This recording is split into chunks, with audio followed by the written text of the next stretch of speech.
கும்ப லக்னத்திற்கு ஜீவனஸ்தானாதிபதி செவ்வாயாவார்.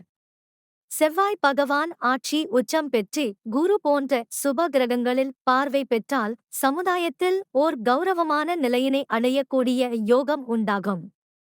நவகிரகங்களில் நிர்வாகத்துக்கு காரகனான செவ்வாய் சிறந்த நிர்வாகத் திறமைக்குமா, போலீஸ் இராணுவம் பாதுகாப்பு போன்ற துறைகளில் உயர் பதவிகள் வகிப்பதற்கும் காரணகாத்தாவாக விளங்குகிறார்.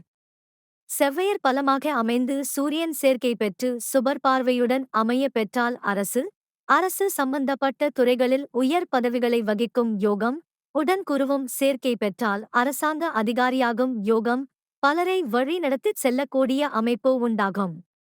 குறிப்பாக செவ்வாய், சூரியன், குரு சந்திரன் போன்ற நட்பு கிரகங்களின் சேர்க்கை பெற்று பலமாக இருந்தால் சமுதாயத்தில் மற்றவரால் மதிக்கப்படக்கூடிய அளவில் பதவிகளை வகிக்கும் யோகம் உண்டாகும். செவ்வாய், சூரியன் சேர்க்கை பெற்று உடன் சந்திரன் ராகுவும் அமைய பெற்றால் மருத்துவத்துறையில் சாதனை செய்யக்கூடிய அமைப்பு, சிறந்த அறுவை சிகிச்சை நிபுணராக விளங்கக்கூடிய வாய்ப்பு உண்டாகும். செவ்வாய், சந்திரன், ராகு அல்லது கேது சேர்க்கை பெற்றிருந்தால் மருந்து, கெமிக்கல், இராசாயனம் தொடர்புடைய துறைகளிலும் வெளியூர், வெளிநாட்டில் தொடர்புடைய தொழில்களிலும் சம்பாதிக்கும் யோகத்தை கொடுக்கும்.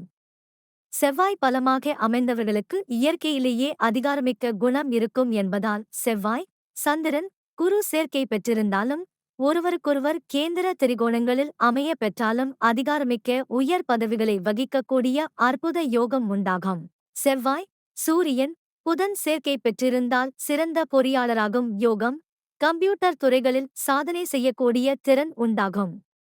செவ்வாய், சுக்கிரன் சேர்க்கை பெற்று கேந்திர திரிகோணங்களில் பலமாக அமைய பெற்றால் கலை, வியாபாரம், சொந்தத் தொழில் மூலம் சம்பாதிக்கும் யோகமும், செவ்வாய் சுக்கிரனுடன் சந்திரன் சேர்க்கை பெற்றால் வெளியூர் வெளிநாடுகளில் மூலம் சம்பாதிக்கக்கூடிய வாய்ப்பும், 10ல் குரு அமைந்து உடன் புதன் சேர்க்கையும் ஏற்படுமேயானால் மற்றவர்களுக்கு உபதேசம் செய்யும் வாய்ப்பு, பள்ளி, கல்லூரிகளில் பணி புரியும் வாய்ப்பு உண்டாகும்.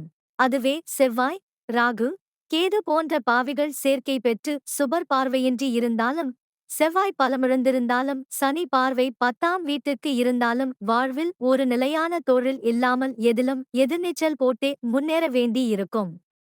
10ல் ராகு அமைந்து உடன் சனி இருந்து சுபர் பார்வையின்றி இருந்தால் சட்டத்திற்கு புறம்பான தொழில் செய்து சம்பாதிக்க வேண்டியிருக்கும்.